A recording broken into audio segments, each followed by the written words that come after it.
Bismillahirrahmanirrahim. Ada yang bertanya sama saya ketika saya berbicara di suatu majelis, mengapa sekarang ini sepertinya sekolah kehilangan kesaktian untuk membentuk hati anak-anak kita? Ini pertanyaan dan bukan pernyataan saya. Saya hanya mampu menjawab begini. Dulu orang tidak sekolah setinggi sekarang ini. Bahkan di kampung tak ada yang hebat berteori pendidikan sedahsyat hari ini. Bisa dibilang teori pendidikan sekarang mungkin sudah menyentuh langit ketujuh. Tapi sebenarnya ada yang hilang, yang disebut dengan keberkahan. Keberkahan bukan buatan manusia, melainkan pemasena puange, rahmat Allah. Bukan sekolah yang membuat orang sukses, tetapi Allah lah yang berada di balik semua kesuksesan manusia dalam usahanya. Maksudnya, secara khusus saya mengajak Anda yang berusia 40 tahun ke atas untuk menengok sejenak ke belakang. Balik ki.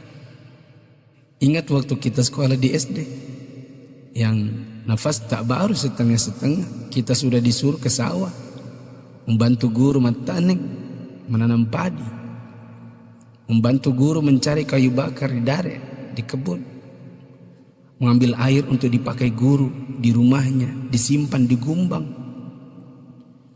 Teori praksis pendidikan saat ini akan berkata bahwa ini tak ada hubungannya dengan kurikulum dan media pendidikan dan lain-lain. Kita disuruh mengerjakan pekerjaan oleh guru yang seakan tiada hubungannya dengan akademik. Bukan itu saja, bahkan mungkin kita pernah menjaga jualan guru. Tak hanya itu, kita kalau dipukul oleh guru hingga setengah hidup, atau masengo, mimisan, akibat pukulan mistar kayu guru dan jangka pelingkar yang ujungnya runcing. Disinilah intinya. Atas itu semua, pernahkah orang tua kita protes? Pernahkah orang tua kita mengeluh dengan tugas-tugas tadi? Pernahkah orang tua kita melarang kita ikut ekskul dalam tanda kutip yang saya sebutkan tadi, mencari kayu, mengambil air? Sama sekali no. Orang tua kita tidak pernah mempersoalkan. Inilah mata air yang mengalirkan keberkahan. Atas kesabaran orang tua terhadap dunia persekolahan, Allah pun turun dengan tangannya. Dia membalas kebaikan hati orang tua atas penghormatan terhadap guru dan eksistensi sekolah yang bahkan mungkin dengan segala kelemahan. Tak perlu pakai teori pendidikan, sebab orang tua kita tak paham itu semua.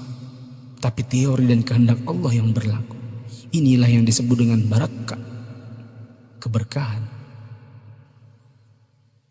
Boleh jadi kita sudah jauh berjalan, tapi mari kita tengok sejenak betapa hebatnya pendidikan orang dulu.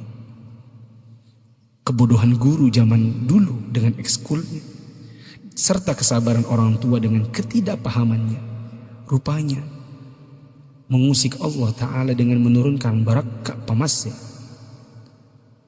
atas berkat rahmat Allah. Bukan hanya bagi guru, tidak juga hanya untuk orang tua. Bahkan keberkahan itu pun dinikmati oleh anak didik. Tengoklah sekarang, orang tua memenjarakan guru, anak memfitnah gurunya, dicubit bilangnya ditempeleng, diajari katanya dicaci maki,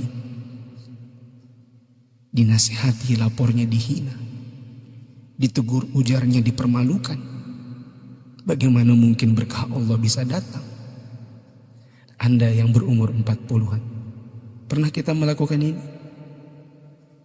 Bahkan kita membohongi orang tua karena melindungi guru. Kalau perlu orang tua tak perlu tahu apapun keadaannya. Itulah sebabnya di akhir sekolah dahulu kita selalu menyisakan air mata kebahagiaan.